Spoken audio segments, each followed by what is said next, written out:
Hi guys, good morning. So ayan, nandito ako ngayon, sinusubukan kong ayusin yung aking printer. Ini-suggest kung paano to ayusin. Sayang naman kasi. Dinala na namin to sa tagagawa pero binalik din sa amin kasi sabi nila, hindi raw sila nag-aayos ng na-convert. Ayan, ayan yung tinatawag nilang na-convert daw yan, na-convert. So, hindi raw sila naggagalaw ng ganyan. Ang problema nito, kinakain niya yung papel. So, subukan ko ipakita sa inyo. Subukan natin lagyan ng papel. Sinusubukan ko ayusin. Kahit hindi naman talaga ako marunong. Pero, wala namang mawawala dahil ayaw rin naman nilang ayusin to. So, ayan. Malay nyo, mag-milagro. Maayos pa yung ating printer. Sabi, buksan daw. Eh, binuksan na. Binuksan ko na to para, ayan, nakasarado naman na. Ano pa ang gusto niya? Ayan. Open the back. Ano pa ang gusto niya? Ayan na, natanggal ko na siya. Namulit na yata.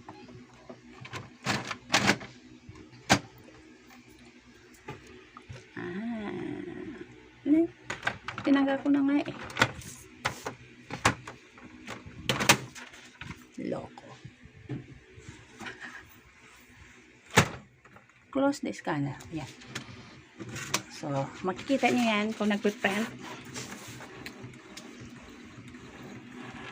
Yung tutak pala nito ay isang brother. Ayan, brother po siya, brother. Matagal na tong printer na to. Nanghihinayang ako. Kasi meron kami bago, ayan. Pero hindi naman siya colored.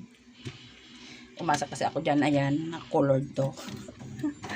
Yun nga lang, nung nabila na siya ng ink, ayan na niyang gumana. Ayan, sana magtuloy-tuloy.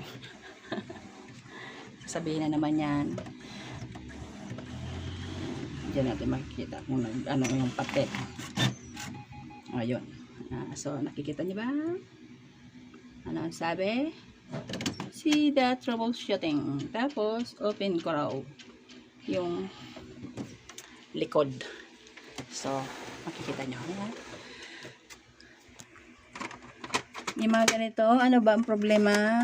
Ayaw kasi nilang ayusin. Ayan. Kasi raw na upgrade daw, na upgrade. O, ayan.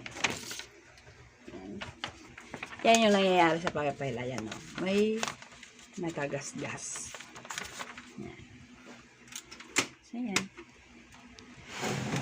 May alam ba kayong nag-aayos nito? Dito lang po ito sa Angeles City.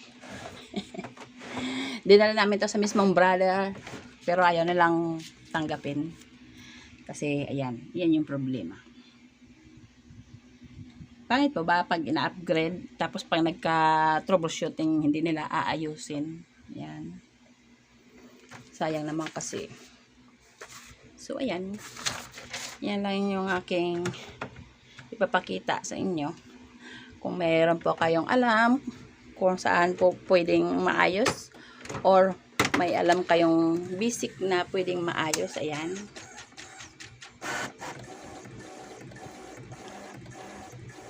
Sayang naman po kasi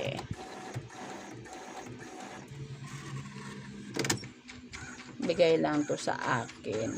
Ilang years na rin to. Pero sayang naman kasi pag itapon ko siya. Yan. Ang hirap nang hindi marunong mag-ayos nito. So, thank you. Paki-comment na lang po kung paano po ito ayusin at saka kung mayroon po kayong alam kung anong basic na pwedeng ayusin dito sa problema nitong printer na to. Kasi sayang naman po eh.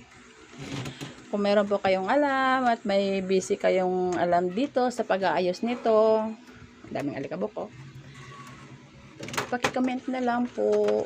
Thank you. Sige pa niyang ikot-ikot.